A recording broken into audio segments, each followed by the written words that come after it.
आप सभी का हमारे YouTube channel biology with Charu sir में स्वागत है। हमने इस चैनल में अपने एजुकेशनल वीडियो में एक हार्ट सीरीज यानी कि हृदय पर आधारित श्रृंखला शुरू की गई है। इस श्रृंखला के आज हम अंतिम चरण में पहुंच गए हैं। आज हमारे टॉपिक के जो मुख्य बिंदु हैं वो हैं हार्ट साउंड यानी कि हृदय की ध्वनि, ब्लड प्रेशर रुधिर दाब व ईसीजी इलेक्ट्रोकार्डियोग्राम। तो सबसे पहले हम शुरू करते हैं हार्ट साउंड में। जैसा कि हमने देखा था कि जो मनुष्य का हृदय होता है उसमें 4 कोष्ठक होते हैं, 2 are auricles and rest 2 are ventricles. यदि हम यहाँ पर मनुष्य के हृदय का एक लमसम डायग्राम बना दें तो हमने देखा था जो मनुष्य का हृदय होता है उसमें 2 ऑरिकल्स होते हैं, this is left auricles and this is right one. ऐसी 2 वेंट्रिकल्स होते हैं, this is also left and this is right one. तो हमने देखा था जो ब्लड होता है वह ब्लड पहले ऑरिकल्स में पहुंचता है, वहां से वेंट्रिकल्स में पहुंचता है, फिर लेफ्ट वेंट्रिकल से पूरी बॉडी में सप्लाई होता है, प्योर ब्लड होता है जो, और राइट वेंट्रिकल से वह हार्ट लंग्स में प्योर होने के लिए जाता है। तो जो हृदय ध्वनियां होती हैं, हार्ट साउंड होती हैं, तो जब हार्ट द्वारा ब्लड को पंप किया जाता है तो उस समय हृदय या हार्ट से एक विशेष प्रकार की ध्वनियां निकलती हैं। ये ध्वनियां किस समय निकलती है आइए उसको देख लेते हैं। ऑरिकल्स और वेंट्रिकल्स के बीच में जो लेफ्ट ऑरिकल्स और लेफ्ट वेंट्रिकल्स होते हैं, यहां पर बाइकस्पिड, जिसको हम क्या कहते हैं, मिट्रल वाल्व कहते हैं। तो लेफ्ट हार्ट के लेफ्ट रीजन में बाइकस्पिड या मिट्रल वाल्व होते हैं, जबकि राइट रीजन में यहां पर ट्राइकस्पिड वाल्व होते हैं। तो जब ब्लड ऑरिकल से वेंट्रिकल की ओर जाता है तो लेफ्ट हार्ट में बाइकस्पिड और मिट्रल वाल्व के द्वारा लेफ्ट वेंट्रिकल में जाता है, जबकि राइट हार्ट के रीजन में वह ट्राइकस्पिड वाल्व के द्वारा नीचे जाता है। जब ब्लड ऑरिकल से वेंट्रिकल में पहुंचता है तो जब ब्लड वेंट्रिकल में पहुंचता है तो ये दोनों के दोनों वाल्व जो होते हैं ये बंद हो जाते हैं। मींस बाइकस्पिड वाल्व भी बंद हो जाते हैं और ट्राइकस्पिड वाल्व भी बंद हो जाते हैं। इन वाल्व के बंद होने से वेंट्रिकल में एक प्रेशर पड़ता है जिससे ब्लड क्या होता है, हार्ट से बाहर पंप किया जाता है। तो जब बाइकस्पिड और ट्राइकस्पिड वाल्व बंद होते हैं उस समय जो हार्ट से साउंड रिलीज होती है दैट इज लव। उस साउंड को हम कहते हैं लव। तो पहली साउंड जो होती है वह बाइकस्पिड और ट्राइकस्पिड वाल्व के बंद होने पर उत्पन्न होती है। दूसरी साउंड, जब वेंट्रिकल से लेफ्ट वेंट्रिकल से जो ब्लड होता है वो कहां जाता है, प्योर पूरे बॉडी पार्ट में, किसके द्वारा, पेरिटिको सिस्टेमिक आर्ट के द्वारा। और राइट वेंट्रिकल से कहां को जाता है, ये जाता है हमारे लंग्स में यानी कि फेफड़ों में। काहे के लिए जाता है, प्योर होने के लिए। इस पर हम पूर्व के वीडियो में काफी विस्तार से बता चुके हैं। जब ब्लड लेफ्ट और राइट वेंट्रिकल से पास आउट हो जाता है यानी कि पंप हो जाता है, उस समय वेंट्रिकल से जो ब्लड बाहर को जाता है यहां पर इस जगह पर, यदि हम इसको थोड़ा अलग से इसको दिखा दें तो इस जगह पर हमारे पाए जाते हैं सेमी ल्यूनर वाल्व, यानी कि जिनको हम कहते हैं अर्धचंद्राकार वाल्व। ये वाल्व लेफ्ट में भी पाए जाते हैं, ये वाल्व राइट में भी पाए जाते हैं। जैसे ही ब्लड हार्ट के लेफ्ट और राइट पार्ट से बाहर को जाता है ये सेमील्यूनर वाल्व जो होते हैं बंद हो जाते हैं। तो जब सेमील्यूनर वाल्व बंद होते हैं उस समय जो हार्ट से साउंड निकल के आती है दिस इज डप। इस प्रकार जो हार्ट होता है उससे 2 साउंड निकलती हैं, लव एंड डप। लव से मतलब जब बाइकस्पिड और ट्राइकस्पिड वाल्व बंद होते हैं, दैट इज लब। और जब सेमिल्यूनर यानी कि अर्धचंद्राकार वाल्व बंद होते हैं तो उस समय होता है डब। इस प्रकार जब ब्लड हार्ट से आर्टरी को भेजा जाता है तो आर्टरी में प्रेशर से भेजा जाता है, जिससे आर्टरी की वाल्व वॉल जो होती है फूल जाती है और रिलैक्सेशन होने में वो दोबारा अपनी स्थिति में आ जाती है। तो हम अपने हाथ, डॉक्टर क्या होते हैं, इन हाथ की आर्टरी पर उंगली लगाकर इस प्रेशर को क्या करते हैं, महसूस करते हैं, जिसे हम स्पंदन या पल्स कहते हैं। इस प्रकार जो हार्ट साउंड होती हैं लब और डब हार्ट के द्वारा प्रोड्यूस की जाती हैं। अब हमारा दूसरा पॉइंट है ब्लड प्रेशर। ब्लड प्रेशर जैसा कि नाम से पता लग रहा है, ब्लड द्वारा क्रिएट किया गया प्रेशर। तो हार्ट जब ब्लड को प्रेशर से पंप करता है तो वह प्रेशर कहां लगता है, आर्टरीज में लगता है, धमनी में लगता है। तो धमनी में जो ब्लड के द्वारा प्रेशर एक्सर्ट किया जाता है या प्रेशर बनाया जाता है, दैट इज ब्लड प्रेशर। इस प्रेशर की हम दो अवस्थाओं को लेकर चलते हैं। पहली अवस्था जो होती है that is systole and other one is diastole. Systole से हमारा तात्पर्य है जब वेंट्रिकल यानी कि निलय, हार्ट का लोअर पार्ट, जब निलय से प्रेशर के द्वारा ब्लड को पंप किया जाता है आर्टरी में, यानी कि उसे कहते हैं वेंट्रिकुलर सिस्टोल। जब वेंट्रिकल क्या होता है, कॉन्ट्रैक्ट होता है, दबता है, प्रकुंचन होता है, तो उस समय हार्ट के द्वारा जो ब्लड को पंप किया जाता है उस प्रेशर को हम आर्टरी में महसूस करते हैं। इस प्रेशर को हम सिस्टोलिक प्रेशर कहते हैं, that is known as systolic pressure.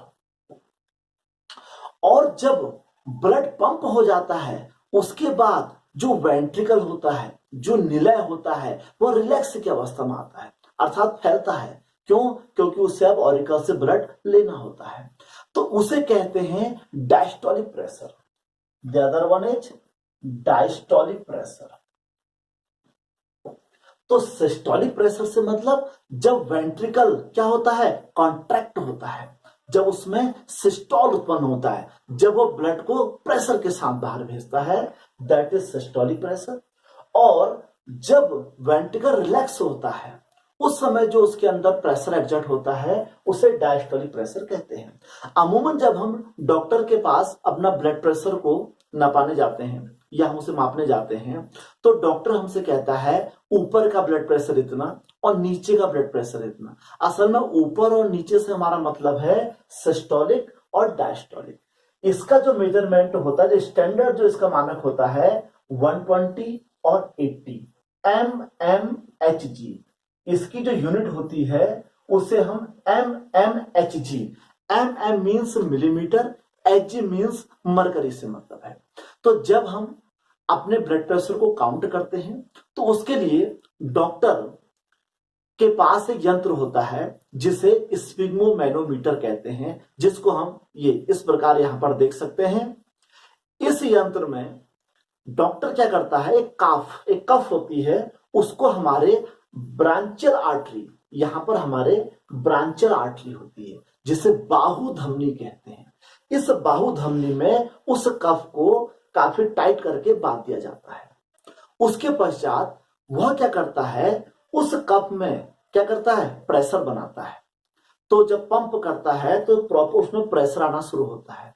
जितना इसमें प्रेशर आता है, सामने जो मरकरी का स्केल होता है उसमें वो प्रेशर मरकरी में mm, Hg points mercury, mm is millimetre, उतना ऊपर को जाता रहता है।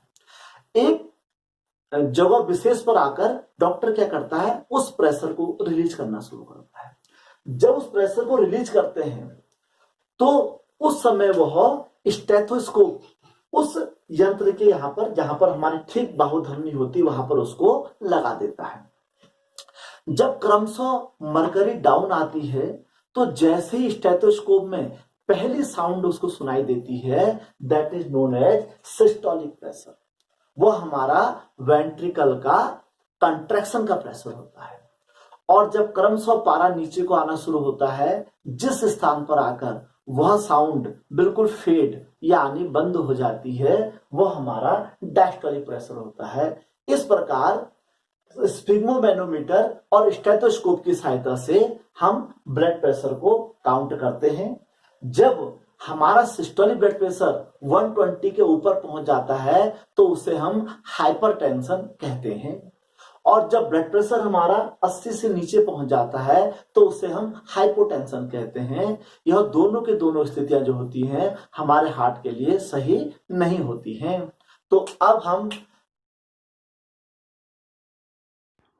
यदि आपको हमारा यह वीडियो पसंद आ रहा है तो हमारे YouTube channel biology with Charu sir को लाइक, सब्सक्राइब व शेयर करें और बेल बटन दबाना ना भूलें। धन्यवाद।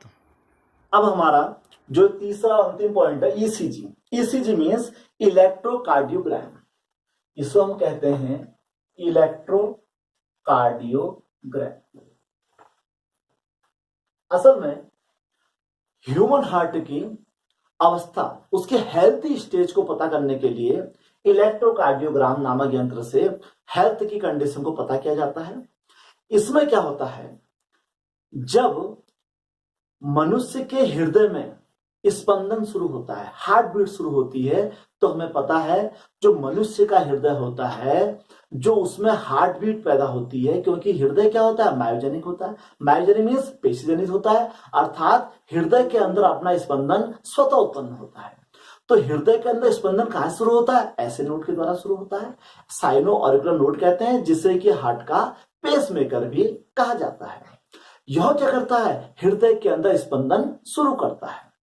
किंतु जो हृदय का स्पंदन है, हार्ट बीट है, वह कंट्रोल कहां से होती है, ब्रेन के पश्च भाग से। ब्रेन के 3 भाग होते हैं, एंटीरियर, मिड और पोस्टीरियर। मीन्स पश्च मस्तिष्क के 3 भाग होते हैं। पहला भाग सेरेब्रम, दूसरा पोन्स और तीसरा मेडुला ऑब्लिंगेटा। तो जो पश्च मस्तिष्क मीन्स जो मस्तिष्क का सबसे पीछे का भाग होता है, उसका जो मेडुला ऑब्लिंगेटा नामक जो उसका भाग होता है, वह क्या करता है, हृदय स्पंदन को कंट्रोल करता है। तो जब ऐसे नोड से हार्ट बीट जनरेट होती है, वह क्रमशः एवी नोड, उसका बंडल ऑफ हिज और पुरकिंजे फाइबर के द्वारा क्या करती है, पूरे के पूरे हार्ट में फैल जाती है। उससे एक इलेक्ट्रिक करंट पैदा होता है। वह इलेक्ट्रिक करंट क्या होता है, टिश्यू के माध्यम से बॉडी की सरफेस में आ जाता है। तो इलेक्ट्रोकार्डियोग्राम के द्वारा हम उस इलेक्ट्रिक करंट को क्या कर लेते हैं, मेजर कर लेते हैं। उसके लिए हमारे पास एक यंत्र होता है इलेक्ट्रोकार्डियोग्राम। इसके अंदर जब हार्ट की जो स्पंदन दर होती है वो एक ग्राफ के रूप में, जैसे कि आपको यहाँ पर दिखाया जा रहा है, एक ग्राफ के रूप में आती है। इस ग्राफ के 3 भाग होते हैं। तो इलेक्ट्रोकार्डियोग्राम होता है, इसमें बहुत सारे इलेक्ट्रोड होते हैं। उन इलेक्ट्रोडों को मनुष्य के हार्ट के सीने में लगा दिया जाता है, और वो इलेक्ट्रोड क्या करते हैं, बॉडी के इलेक्ट्रिक करंट को नोट करते हैं। जिससे क्या होता है, एक इलेक्ट्रोग्राफ, एक ग्राफिक हमको कागज मिलते आता है, जिसके अंदर एक ग्राफ बना होता है, जो कि इस प्रकार का करीबी हमको दिखाई देता है। इस ग्राफ में 3 प्रकार की वेव्स होती है।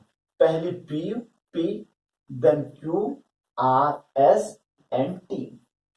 तो जो इलेक्ट्रोकार्डियोग्राम में जो हमें इलेक्ट्रोकार्डियोग्राफ मिलता है, उसमें पहली वेव होती है पी, दूसरा वेव कॉम्प्लेक्स होता है क्यू आर एस, और तीसरा होता है T.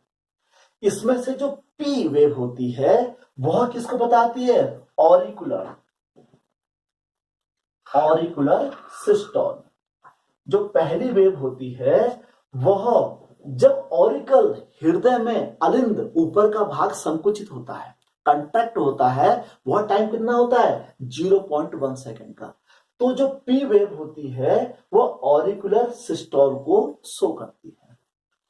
Q R S means Q सबसे नीचे, आर एस, यह जो कॉम्प्लेक्स होता है ये वेंट्रिकुलर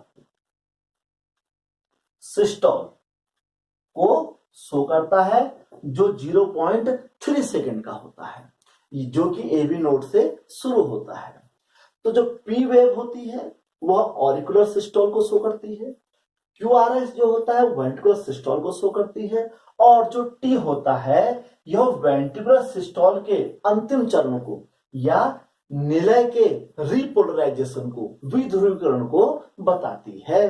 तो इस प्रकार PQRST इस ग्राफ के द्वारा हम हार्ट के हेल्थी कंडीशन को पता करते हैं। यदि यह ग्राफ एक प्रॉपर कंडीशन में चलता है तो इसका मतलब हमारा हृदय जो है वो प्रॉपर कार्य कर रहा है। जब इसमें फ्लक्चुएशन आने शुरू हो जाते हैं तो इससे पता लगता है कि मनुष्य का हृदय जो है प्रॉपर ढंग से कार्य नहीं कर रहा है। आजकल ECG की जगह पर मल्टी चैनल ऑपरेटर आ रहे हैं जिससे हृदय की कई चीजों को हम आसानी से पता कर सकते हैं। तो आप लोगों को हमारा आज का यह वीडियो कैसा लगा? आप हमारे YouTube channel biology with Charu sir में जाके जरूर कमेंट करें। हमारे चैनल को लाइक और सब्सक्राइब करें क्योंकि जो आपके कमेंट होते हैं वो हमको आगे के वीडियो बनाने के लिए प्रेरणा देते हैं। धन्यवाद।